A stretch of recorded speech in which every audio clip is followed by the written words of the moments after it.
Louis Aragon naît en 1897. Sa jeunesse est construite sur des mensonges, de par sa naissance d'enfant adultérin.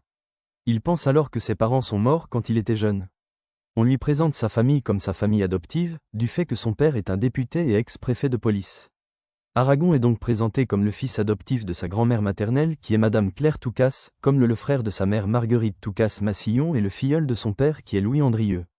En 1917, à 20 ans, Aragon s'engage de lui-même, en tant qu'étudiant en médecine, dans la Première Guerre mondiale. Il restera horrifié par les horreurs de la Première Guerre mondiale, ce qui jouera un rôle prépondérant dans son engagement politique et son œuvre littéraire. À la fin de la Première Guerre mondiale, Aragon fait partie des troupes françaises qui occupent la Rhénanie, selon les accords du traité de Versailles. Ce qui le frustre, c'est qu'il ne peut alors pas participer activement à ce que Breton, Cocteau, commence à penser à ce qui deviendra le surréalisme.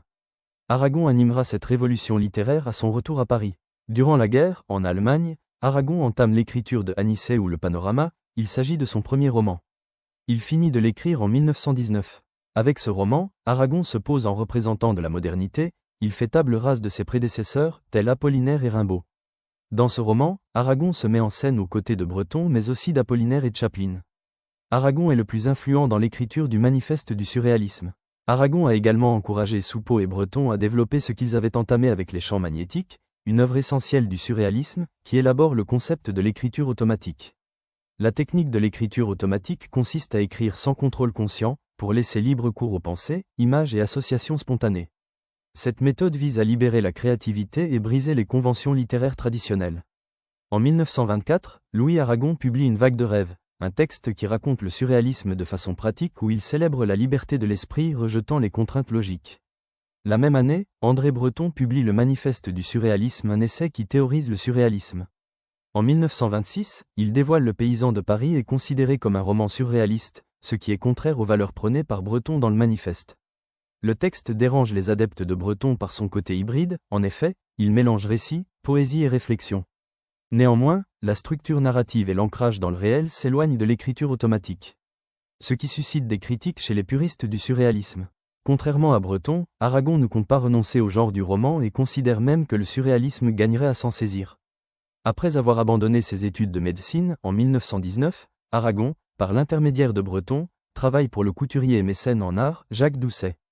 Doucet est un amoureux d'art et de littérature et rémunère Aragon pour lui constituer une bibliothèque d'œuvres majeures.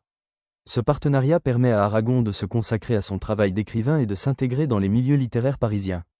Cette entente durera de 1922 à 1926, par conviction politique Aragon rompra ce contrat.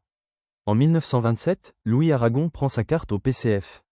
C'est en 1930 que Louis Aragon prend pour la première fois la direction de l'URSS. Il se rend à Kharkov où se déroule un congrès des auteurs prolétariens. L'objectif de ce congrès est de faire adopter les bienfaits de la révolution prolétarienne aux écrivains. Ce congrès marque un tournant dans la carrière d'Aragon qui s'éloigne du surréalisme pour rejoindre le courant littéraire du réalisme socialiste, tel que prôné par Moscou et servant le régime soviétique de Staline.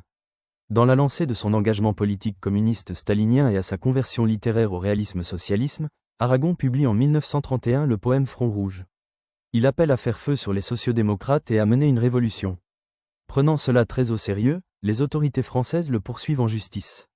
Ses amis surréalistes, en tête Breton, se mobilisent pour prendre sa défense et celle de la liberté artistique et dénoncent une censure étatique. Néanmoins, Breton critique le soutien sans faille d'Aragon au stalinisme et lui reproche d'avoir abandonné l'idéal libertaire des surréalistes pour faire la propagande de Moscou et du PCF.